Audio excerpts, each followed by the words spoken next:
In the 90s, Sega owned 3D fighting. They owned it not only because they kickstarted the genre, but because they continually innovated, or at least tweaked, their winning formula. Fighting Vipers is sometimes dismissed as a simple reskin of Virtua Fighter. While the two share the same base controls and mechanics, Fighting Vipers is a great and unique fighter in its own right, even if built from the same basic framework.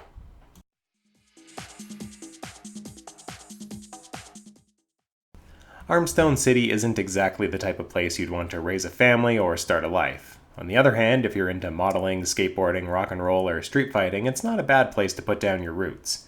The mayor's decided to tackle the city's growing violence problem like any sensible person would, and that's by sponsoring a citywide tournament.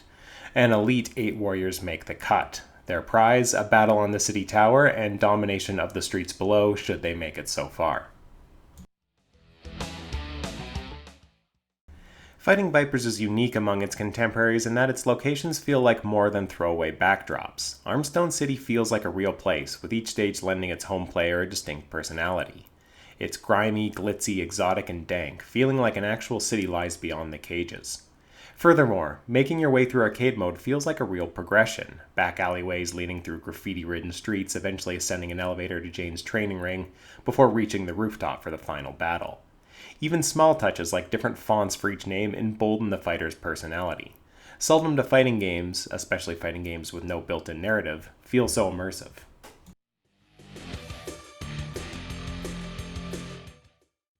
Like Virtua Fighter, Fighting Vipers can be played with 3 buttons, though 6-button input is supported for shortcuts. Using punches, kicks, and blocks, players can string together various combos and throws.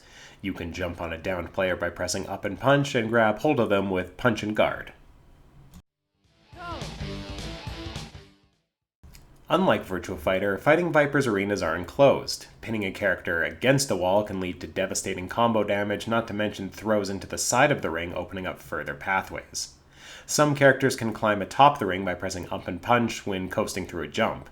Alternatively, players can simply kick off of it to make up distance or unleash an overhead attack onto their opponent. While Virtua Fighter featured a sort of arcade realism, Fighting Vipers is more akin to high-octane anime battling or wrestling than straight martial arts. In addition to combos and throws, each character has a selection of moves which can be powered up. These moves leave players open for a brief second, but if landed, weaken or break their opponent's armor. Fighting Vipers' key innovation. It takes some time to get out of the basic combo mindset and learn how to best run your character about the ring.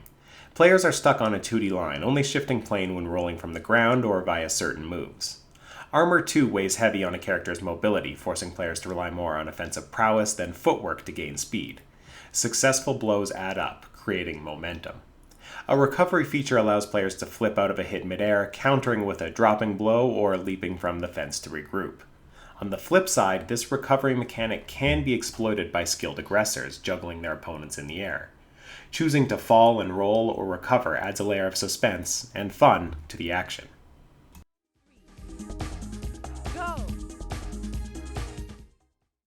If hit enough, a character's armor will break, resulting in a brief replay animation. The inflicted player will also begin taking more damage from any given hit after losing armor.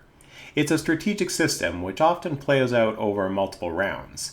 Depending on your character and playstyle, you may want to focus a first round on stripping a player's armor with powered up hits, and then change up to a combo-focused system for subsequent rounds once they've been weakened. It doesn't always play out to its full potential, but when it does, Fighting Vipers is chaotic, flashy, strategic, edge-of-your-seat combat. The version being reviewed here is the Saturn port of the game, though it was originally released in the arcade, with that version later being ported to the Xbox 360 and PlayStation 3. The game runs at a mostly fluid rate. Slowdown can sometimes occur during the match, but is almost always recoverable. Lighting effects change the aura of the ring and further add to that sense of immersion, as does the dynamic camera panning and zooming to follow the action. Character designs are great, with each combatant sporting a unique color palette and fashion sense. Furthermore, when armor breaks off, you get to see a character's chosen workout gear. Character models are multi-layered, stocky, detailed constructions. Animations are fluid, never a victim to the quick transitions which occur between moves. Crumbling walls, armor cracking, and power moves make for a visual feast on screen. It's among the better looking Saturn games and a true artistic and technical achievement on the hardware. The music is mostly forgettable, though not unsuited for the combat. It works, but you probably won't find yourself listening to it outside of the game.